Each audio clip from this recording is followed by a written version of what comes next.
Hello हमारी YouTube family, हमारी सीमा Kashmiri cooking आपका स्वागत है। गाइस नमस्कार। आज मैं कश्मीरी लाल वाली मूली चटनी, या मूली या तेल, इसमें डालेंगे जीरा, इसमें डालेंगे मूली,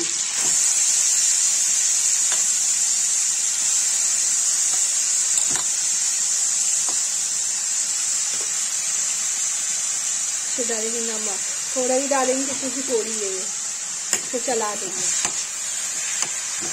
जब इसका पानी सोख लेगा, तेल छोड़ेगा, तो इसमें थोड़ी सी लाल मिर्च और हल्दी और सौंठ पाउडर डाल देंगे बस। देखिए गाइस, मूली की चटनी में पानी छोड़ दिया, ये देखिए।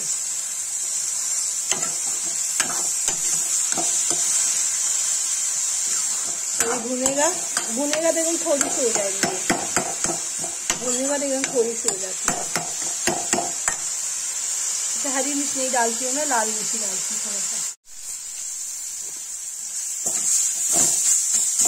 गाइस देखिए, भून जैसे लाल मिर्च हल्दी थोड़ी डालती है।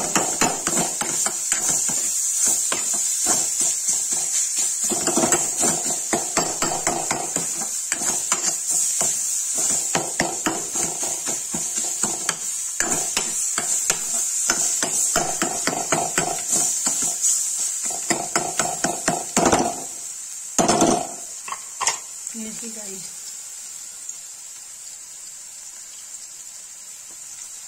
देखिए, मूली की चटनी बन करके तैयार हो गई है, कश्मीरी लाल मूली की चटनी। जिसको ये रेसिपी अच्छी लगी हो, लाइक कमेंट शेयर सब्सक्राइब जरूर करें।